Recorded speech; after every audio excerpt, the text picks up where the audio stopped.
What is up viewers, स्वागत है आप सभी दोस्तों का मेरे इस चैनल AK Pro में। और आज की वीडियो है deep cool matrix 55 4F ARGB। Means ये केस का एक नाम है, आप इसको केस कह सकते हैं, इसको आप कैबिनेट भी कह सकते हैं। और 55 4F का मीन्स ये हुआ कि जो 4F stand for the 4 fans. आप लोग यहाँ देख सकते हैं कि 3 फैन जो है इसके फ्रंट इनटेक पे है और इसका एक फ़ैन जो है पीछे एग्जॉस्ट में है। और बड़ी ही अच्छी बात मुझे ये लगी केस की कि चारों के चारों फैंस ARGB है, नॉट द RGB। तो चारों के चारों है एक ही टाइम पे सिंक है। ये अगर आप कोई भी केस लेते हैं तो आपको डेफिनेटली वो 5-6 हज़ार से कम नहीं पड़ता। ये भी तो बहुत ही कम कह रहा हूँ मैं, मीन्स मिनिमम आपको 7-8 हज़ार से कम नहीं पड़ेगा। मुझे एक केस पसंद आया था, मुझे उसका नाम नहीं याद आ रहा, that is from the cooler master, it was around 10,000 rupees. और मुझे लगा यार कि बहुत ही ज़्यादा पैसे हैं कि मुझे जस्ट एक चेंज करना था अपना केस, क्योंकि मेरे पास एक बहुत ही पुराना केस है जिसका नाम है Corsair R200 या Corsair 200R। आप यहाँ देख सकते हैं इसकी फ़ोटो।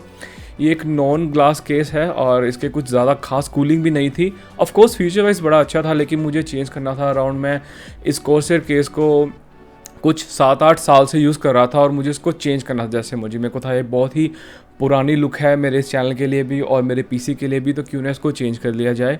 इस वीडियो में ख़ास बात यह है कि इस केस की 2 अनबॉक्सिंग होने वाली हैं और मैंने 2 वीडियो क्यों मेंशन करी हैं, क्योंकि इस केस को कुछ हुआ था और जिसके बारे में हम वीडियो के चलते बात करेंगे। So let's just see the unboxing part. आप यहाँ इसका बॉक्स देख सकते हैं जिसके बारे में मैं मेंशन कर रहा था कि मेरा पहला अनबॉक्सिंग क्यों ख़राब गया। और यहाँ पे आप इसकी डिटेल्स पढ़ सकते हैं। जो लोग इसको पॉज करना चाहते हैं वो पॉज करके इसको पढ़ सकते हैं। एंड अब केस को निकालते हुए और मैं डेफिनेटली मुझे पता था कि ये कुछ ना गड़बड़ होने वाला है यहाँ कुछ, और यहाँ तक ठीक था। जैसे ही मैंने इसको चेक करना शुरू किया और मुझे जब ये मिला, आई वॉज आपको क्या बताऊँ क्या फ़ील हुआ था। तो बेसिकली आप देख सकते हैं कि मेरी यहाँ PSU है वो फिट होना ही नहीं था, तो ये प्रॉब्लम करने वाला था। तो इसलिए मैंने डिसाइड किया कि मैं इसको एक बार रिप्लेस कर लूँ।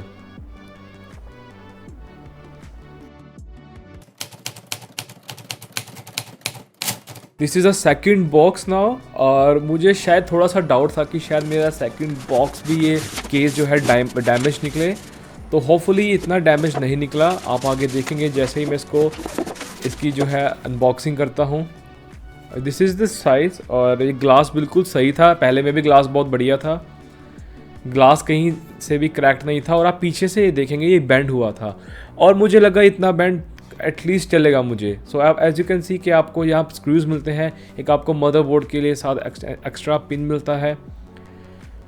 यहाँ पे आप अपनी जो है 4 ARGB फैंस के साथ एक्स्ट्रा फैंस कनेक्ट कर सकते हैं। और this is the case itself, ये बिल्कुल खाली है। और चलिए इसको हम सेट करना शुरू करते हैं, क्योंकि ये केस मैं वैसे भी रखने वाला हूँ।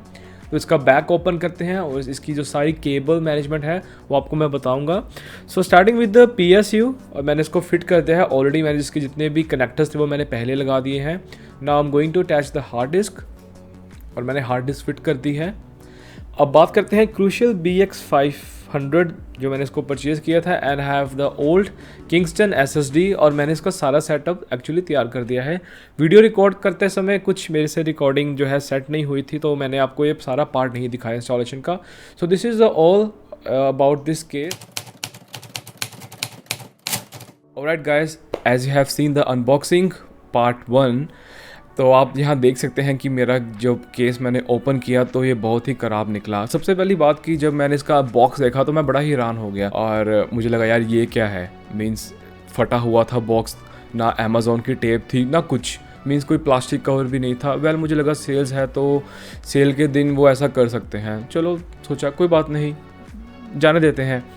फिर जब बॉक्स मैंने ध्यान से खोलने लगा तो बॉक्स तो काफ़ी पतला था और मुझे लग रहा था कि ये पक्का कहीं ना कहीं गड़बड़ है और मेरा जो केस है वो बेंड है कहीं ना कहीं से, इतना मुझे पता था। मैं बिल्कुल ही रेडी था कि जैसे केस ओपन होगा इसका जो है ये ग्लास शायद क्रैक्ड हो चुका होगा या ऊपर नीचे आगे पीछे से कहीं ना कहीं ये बेंड हुआ होगा। बात करते हैं इसी केस के बारे में। तो जब मैंने इसको दोबारा परचेज़ किया तो मुझे था चलो 5-6 दिन में दोबारा केस आ जाएगा, देखते हैं। बट ये ऊपर से थोड़ा बेंड था और ये जो बैंड था वो मेरे लिए बिल्कुल ओके था। मैं सोचा कि चलो कोई बात नहीं, इसको रख लेते हैं, जैसा भी है सस्ते में पड़ा है कोई बात नहीं, ये समझ के रख लेते हैं। क्योंकि अमेज़ोन में भी एक पॉलिसी है, आप एक चीज़ को एक ही बार रिप्लेस कर सकते हैं। अगर आप दोबारा रिप्लेस करना चाहते हैं तो वो आपको जो है रिफ़ंड चला जाएगा, आपको पहले रिफ़ंड मिलेगा और उसके बाद ही आप उस चीज़ को ऑर्डर कर सकते हैं। मैंने इसकी SSD फ्रंट पे इंस्टॉल नहीं की, मैंने इसकी पीछे इंस्टॉल कर दी है, क्योंकि मेरा मानना था कि फ्रंट से जितना क्लीन रहे उतना ही बेटर होगा। और आई होप कि अगर आप इसको फ्रंट पे लगा सकते हैं तो आप फ्रंट पे भी लगा लीजिएगा। यहाँ पे ऑप्शन है 1 2 3 SSD, 3 SSD लगा सकते हैं। और जो हार्ड डिस्क है वो डेफिनेटली हार्ड डिस्क बे आपको यहाँ ही मिलेगी पीछे को, आप उसको फ्रंट पे नहीं कर सकते। सारे पीसी कंपोनेंट्स को इंस्टॉल करते वक्त मुझे सबसे ज़्यादा जो काम हार्ड लगा वो मेरी PSU का था, जो मेरी पावर सप्लाई यूनिट है उसको इंस्टॉल करने में बहुत ही टाइम लग गया। मेरे से एक गलती हो गई, इसका एक डायमेंशन दिया गया है कि आप कौन से PSU डायमेंशन को इस केस के लिए लगा सकते हैं। मैंने वो चीज़ पढ़ी नहीं और मुझे था चलो जो भी है फिट हो जाएगा। लेकिन अगर आपके पास एक 1000 वाट सप्लाई है या 1200 वाट सप्लाई है तो आपको बहुत ही ज़्यादा डिफ़िकल्टी आने वाली है। और एक और चीज़ आपके लिए बता दूं, इसका जो फ्रंट है ना, फ्रंट मैश आप जो देख रहे हैं, इसके ऊपर एक नेट लगी हुई थी, मींस फ्रंट के बीच में एक नेट लगी हुई थी। तो मैंने क्या किया, मैंने कस्टमाइज़ इसको कर दिया। मैंने इसकी जो फ्रंट नेट है वो उसको मैंने रिमूव कर दी। अब ये बिल्कुल ही ओपन है, इसकी जितनी भी सारी हवा है, मिट्टी है, वो इनटेक होने वाली है। आप इस चीज़ पे ध्यान दें कि अगर आपका रूम जो है वो ज़्यादा मिट्टी इकट्ठी करता है, या अगर आप देखें कि ऐसे करें और आपको 2-3 दिन बाद अपना जो है डेस्क साफ़ करना पड़े, तो आप इसको रिमूव ना करिएगा। सर्कल फ़ैन के फ़ैन्स थे मेरे पास 120 mm, तो विच आर नॉट ARGB। अगर आप लोग इसी डीप कूल के अगर आप फैंस मंगवाना चाहते हैं ARGB, तो आप उसके साथ कनेक्ट कर सकते हैं और आपके 1 2 3 4 5 6 ये 6 के 6 फैंस आपके जो है सिंक हो जाएंगे। और फ्रंट पे आपको यहाँ पे 3.5 mm जो है जैक दिया गया है for the mic and the audio as well. 1 USB 2.0 है, 1 USB 3.0 है और 3.0 कह सकते हैं। एक आपको बटन दिया गया है जिसको आप सिंक कर सकते हैं, आपकी जो जितनी भी ये लाइट्स हैं ARGB फैंस की वो सिंक रहेंगी। ऑफ कोर्स यहाँ पे HDD वाला नहीं है, तो अब किसको चाहिए यार, अब सब जो है SSD पे मूव कर रहे हैं। चलिए गाइस, हम इसके काउंट करते हैं इसके different type of lightning effect. तो पहला है ये वाइट और ब्लू, फर्स्ट, सेकंड, थर्ड, ये ब्रीथेबल मोड में है which is red, fourth,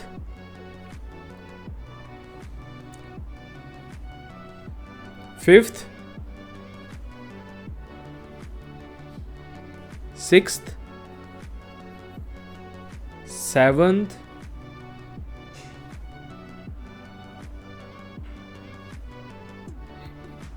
eighth, 9, ये मेरा सबसे फेवरेट कलर है, 10, 11, 12,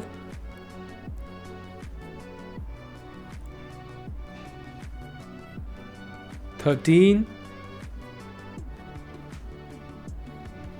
14th, 15th, 16th, 17th, 18th, और ये पहला कलर आ गया है ब्लू और वाइट, जहाँ से हमने इसकी शुरुआत की थी। तो छोटे से इसके नुकसान मुझे लगे हैं, वो इतने हैं भी नहीं। अगर आप इसको काउंट करना चाहते हैं तो आप इसको कर सकते हैं। So let's talk about the cons को। First con I am going to mention that about the shroud. इसका जो श्राउड है वो रिमूवेबल नहीं है। काश ये रिमूवेबल होता तो जो मेरा PSU है वो ईजिली इंस्टॉल हो जाता। सो जो इसके 7 PCI एक्सपेंशन स्लॉट है वो फर्स्ट वाली ही है कि आप इसको रिमूव कर सकते हैं और दोबारा से इसको लगा सकते हैं। बाकी जितने भी पीछे है वो वन टाइम वाली है, मीन्स अगर आपने कहीं इसको स्लॉट उतार दिया और आप इसको बाद में नहीं लगा सकते। तो मैं एक्सपेक्ट कर रहा था कि इस केस में वो चीज़ होगी, पर इस केस में ये चीज़ नहीं है। बस यही दो मुझे इसकी जो कॉन्स लगे हैं, वो शायद आपके लिए ये वाले कॉन्स ना हो। अदरवाइज़ ये केस बहुत ही बढ़िया है कि अगर आप सोचेंगे यार आपको 4700 रुपीज़ में आपको 4 ARGB फैंस दे रहा है। अगर आप नॉर्मली 120 mm वाले 4 ARGB फैंस लेते हैं ना, तो आपको डेफिनेटली वो 2400-2500 के पास पड़ जाएंगे, ठीक है। और अगर आप अलग से केस लेते हैं तो आपको 3-4 हज़ार रुपये से क्या कम मिलेगा केस। तो वो चीज़ 7-8 हज़ार रुपये में चली जाती है। अमेज़ोन में काफ़ी लोगों ने मेंशन किया है कि उनके पास भी कुछ डैमेज केस आए थे, उन्होंने एक बार रिप्लेस किया और नेक्स्ट टाइम उनका अच्छा केस आ गया, बट मेरे सिनेरियो में ऐसा कुछ हुआ नहीं। स्टिल आई एम हैप्पी कि ये बहुत ही सही केस रहा और इसको रिफ़ंड रिप्लेस करके मैंने कोई गलती नहीं करी है। ओवरऑल अगर आपको मैं सजेस्ट करूं तो आप ये केस ले सकते हैं, क्योंकि ये केस आई थिंक कंपनी जल्दी ही बंद कर देगी। जो भी इनके पास लास्ट स्टॉक है वो ये क्लियर कर रहे हैं। तो अगर आप दोबारा सेल लगती है, अगर आप ये केस परचेज़ करना चाहते हैं तो आप कर सकते हैं। It is a very wonderful case and price के हिसाब से इट्स वर्थ या डेफिनेटली इट्स वर्थ।